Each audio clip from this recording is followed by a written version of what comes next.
Hello guys, welcome back to my channel. My name is Honey Sangeeta. আর আজ অনেক দিন পর আবার ভিডিও আপডেট করছি। বুঝতেই পারছো, ঘোরাফেরার চক্করে ভিডিও এডিটিংয়ের ভীষণ প্রবলেম হয়। তো আমরা যে স্কুটিটার রেন্ট নিয়েছিলাম সেটা নিয়ে আমরা দুজনা একটু তাড়াতাড়ি মানে ওই 8টার দিকে বেরিয়ে পড়েছিলাম। কিন্তু বেরিয়ে দেখলাম এখানে মানে পাঞ্জাবে কিন্তু সকালটা একটু দেরিতেই হয়, মানে ওই 11টা। আর কাটোয়াতে তো আমাদের একটু তাড়াতাড়ি সকাল হয়ে যায়। তাই বেরিয়ে দেখলাম মোটামুটি সবই দোকান এখানকার বন্ধ। আজকে আমাদের দিনটা কাটানোর ইচ্ছে ছিল যে এখানকার যে ফেমাস পাঞ্জাবি খাবারগুলো সেগুলো সব যেন একটু একটু করে হলেও টেস্ট আমরা করতে পারি। তো সেইভাবেই আমরা প্ল্যান করলাম, কিছু জায়গা সিলেক্ট করলাম, তারপর বেরিয়ে পড়লাম। আজকে ফার্স্ট স্টপেজ বা ফার্স্ট খাবারের দোকান যেখানে পাঞ্জাবের ফেমাস খাবারের মধ্যে রয়েছে পূজা শর্মা টি স্টল। এই দোকানটা তোমরা ম্যাপে বা গুগলে সার্চ করে দেখে নিতে পারো লোকেশন। এই তেমাতা মোড়ের ঠিক ডান দিকেই দোকানটা, একটা ছোট দোকান। সেখানে আমরা প্রথমে গিয়েই চা খেলাম। শুনেছিলাম এখানকার চা খুবই ভালো, তো শুরু হলো আমাদের চা খাওয়া দিয়ে। আর হ্যাঁ, আরও ভালো লোকেশন হচ্ছে গুরুদাস রাম জলেবিওয়ালার দোকানের একদম সামনেই এই দোকান। তো আশা করছি এই লোকেশনটা তো পেয়েই যাবে। হ্যাঁ, আমি ওটারও রিভিউ দেব, একটু ওয়েট করো, ধৈর্য ধরো। তো আমরা প্রথমে চায়ের সাথে নিয়ে নিলাম গোভি কা পরাঠা। পাঞ্জাবে তো পরাঠা ফেমাস, সাথে ছিল টক দই আচার, যেটা খেতে দারুণ। এরপর আমরা বেরিয়ে পড়লাম। আর হ্যাঁ, এই পরাঠাটার দাম ছিল কিন্তু মাত্র 50 টাকা, যেটা ছিল এক পিস পরাঠা আর দই আর আচারের সাথে। তারপরে আমরা চলে গেলাম ভাই কুলবন্ত সিংয়ের কুলচার দোকানে। এটা কিন্তু আর একটা ফেমাস কুলচার শপ। এখানে রয়েছে আলু, গোবি, পিত্তি, পনির মিক্স, প্রচুর টাইপের কুলচা। তার মধ্যে আমরা নিয়েছিলাম 2 টাইপের কুলচা। আমারটা ছিল পিত্তি কুলচা আর ওরটা ছিল গোবি কুলচা কি আলু কুলচা, যেটা খেতে সত্যিই দারুণ। সাথে দিয়েছিল একটা মটরের মানে ঘুগনি টাইপের কিছু, ছোলে যেটাকে বলছে। আর সাথে দিয়েছিল এত বড় কিউবের একটা বাটার, আর সাথে কুলচা। আর একটা ছিল স্যালাড, সেখানে পেঁয়াজ, টমেটো, শসা সব দিয়ে বেশ একটু অন্যরকম খেতে, যেটা দারুণ লেগেছিল আমার। তোমরা গেলে এই দোকানটাতে অবশ্যই কিন্তু ট্রাই করো। একটা কুলচা খেলেই মোটামুটি পেট ভর্তি হয়ে যাবে। আর এখানে লস্যিও পাওয়া যায়, বাট যেহেতু পেট ভীষণই ভরে গেছিলো তাই আর খাওয়ার কোনো আর গল্প আমরা করিনি। আর হ্যাঁ, এখানে কিন্তু ভেজ, পুরোটাই ভেজ, ননভেজের কোনো গল্প কিন্তু এখানে নেই।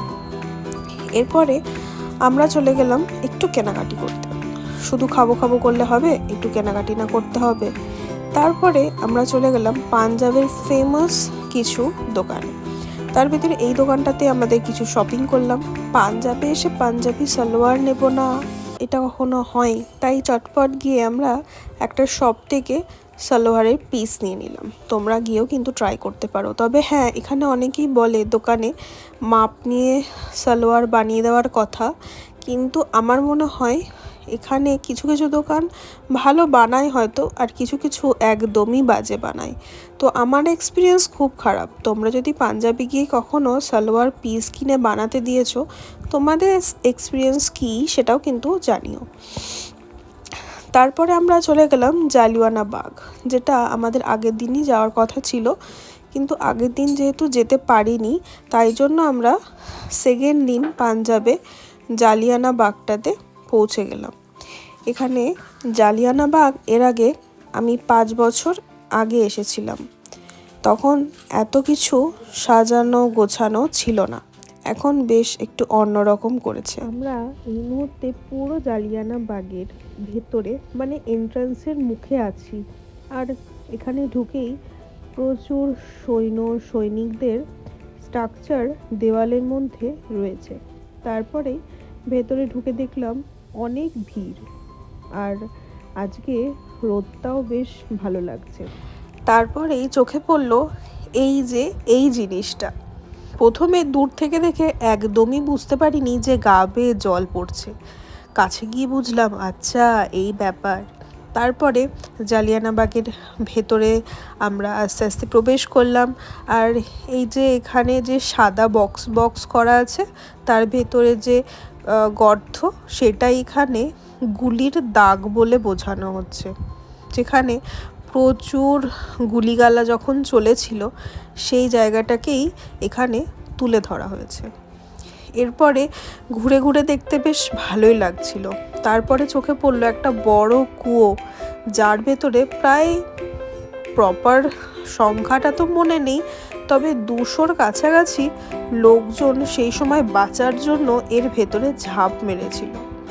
তারপরে আমরা এর ভেতরেই ছোট ছোট এই রকম সিনেমা হলের মতন করা ছিল, যেখানে অনেক রকম স্টোরি বলছিল, কি হয়েছিল, কিভাবে যুদ্ধ হয়েছিল, কারা করেছিল, আমাদের দেশের সৈনিকরা কতটা যুদ্ধ করে আমাদের দেশকে স্বাধীন করেছিল।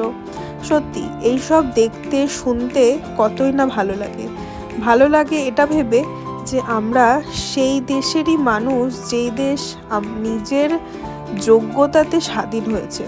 হ্যাঁ, তবে সময় লাগলেও জিনিসটা অনেকটাই অনেকটা সুন্দরভাবেই ফুটিয়ে তোলা হয়েছে সব কিছুকে। কীভাবে পাঞ্জাবে সব কিছু ঘটেছিল সেটা এর ভেতরে খুবই সুন্দর করে ফুটিয়ে তোলা হয়েছে। প্রত্যেকটা ঘরে ঘরেই এইভাবে নতুন করে জিনিসটাকে তৈরি করা হয়েছে। যখন এর আগে এসেছিলাম তখন এত কিছু ছিল না, সামান্য একটু ঘুরেই চলে যেতে হয়েছিল। তখন অতটা বুঝতেও পারিনি, হয়তো ছোট ছিলাম, কিন্তু আজকে এসে আমার বেশ ভালো লেগেছে। আর জালিয়ানাবাগ যারা যাওনি তারা অবশ্যই কিন্তু যেও। পাঞ্জাবের এটা একটা বিখ্যাত প্লেসের ভেতরে একরকম। এরপরে সিঁড়ি দিয়ে উঠে গেলাম ওপরে। সেখানেও একটা সিনেমা হল করে রেখেছে, সেখানে আমরাই প্রথম গেছি। তখনও এখানেও সেমভাবেই দেখানো হচ্ছে কিভাবে ইংরেজরা একটা টাইম আমাদেরকে কতটাই না শাসন করেছে, কতটাই না কষ্টে রেখেছে, কি না অত্যাচার করেছে। ভেবেও অবাক লাগে, মানুষই তো বোধহয় তারা। যাই হোক, তারপর এখানে আমাদের বীর কিছু মানুষজনদের নাম, ছবি সবই রয়েছে। এরপরে আমরা জালিয়ানাবাগ থেকে বেরিয়ে বাইরেই একটা শপিংয়ের দোকানে আবার ঢুকে পড়লাম শপিং করার জন্য। আমাদের দিনটা এতক্ষণ বেশ ভালোই কাটছিল, হঠাৎ করেই ঘুরে গেল কেমন করে, সেটা ভিডিওটার লাস্ট অবধি দেখলেই বুঝতে পারবে। তারপরে আমরা চলে গেলাম মিষ্টির দোকান। ওই যে প্রথমেই বলেছিলাম গুরুদাস রাম জলেবিওয়ালা, এই দোকানটাতে। এটাও একটা ফেমাস সুইট শপ পাঞ্জাবের। এখানে গেলে অবশ্যই এই দোকানটায় কিন্তু যেও। এখানে এই যে মেনু চার্টটা, এটাও আমি তোমাদেরকে তুলে ধরলাম। খেয়েছি মোটামুটি অনেক রকমেরই মিষ্টি, কিন্তু সব থেকে ভালো লাগলো জলেবিটা আর ওই যে মিষ্টিটা, মানে গোলাপ জামুনটা। এইগুলো খুব একটা আমার ভালো লাগেনি, আর ওরও ভালো লাগেনি। তারপরে আমরা আবার বেরিয়ে পড়লাম আমাদের নেক্সট লোকেশনের দিকে। নেক্সট লোকেশন বলতে এখানে পাঞ্জাব যাবো আর লস্যি খাবো না তাই বললে কি হয়। আমরা চলে গেলাম লস্যির দোকানে। লস্যির দোকান কি সেটা তো তোমরা দেখেই নিয়েছো, জ্ঞান লস্যি। এটাও বেশ ফেমাস একটা লস্যির দোকান। মোটামুটি একটা গ্লাস লস্যি খেলেই তোমার পেট ভরে যাবে, কত বড় দেখতেই পাচ্ছ। তারপরেই এই লস্যির ওপরে দেওয়া ছিল মাখন। আমি ভাবলাম প্রথমে টেস্ট করে যেটা বাটার, কিন্তু এটা বাটার না, মাখন। আর এখানে যে ফটোটা তোমাদেরকে দেখালাম, এটাই হচ্ছে এনার নামে এই দোকানটা। এখানে অনেক রকমের লস্যি আছে, তার মধ্যে অনেক রকমের দামের লস্যি আছে। ঠিক সব দামগুলো আমার মনে নেই আর জানাও হয়নি, তবে পাঞ্জাবে গেলে এই লস্যিগুলো কিন্তু অবশ্যই ট্রাই করো, কারণ পাঞ্জাব নিজের খাবার দাবারের জন্যই বিখ্যাত। যতটা পেরেছি তোমাদের সাথে তুলে ধরার চেষ্টা করেছি, কিন্তু এরপর হয়ে গেছিলো আমাদের একটু ঝামেলা বলতে আমাদের ছিল আজকে রাতে ট্রেন, মানে জম্মু যাওয়ার জন্য আমাদের ট্রেন ছিল অমৃতসর থেকে। হঠাৎ দুপুরে মেসেজ আসে যে আমাদের ট্রেনটা নাকি ক্যান্সেল। আমাদের মাথায় হাত, আমরা গেলাম স্টেশনে কোয়ারি করতে। সেখানে গিয়ে জানলাম ট্রেনটা অমৃতসর দিয়ে না, জলন্ধরের ওপর দিয়ে যাবে, মানে আরও 2 ঘন্টা ট্রাভেল করে আমাদেরকে জলন্ধর স্টেশন পৌঁছাতে হবে। কিন্তু সেই মুহূর্তে সেই প্রিপারেশনে আমাদের ছিল না, আর হাতে টাইমও ছিল না। তাই আমরা কি করব, খুব বাজে একটা পরিস্থিতিতে পড়ে গেলাম। এরপরে আমরা কি করলাম সেটা পরের ভিডিও তোলা থাক।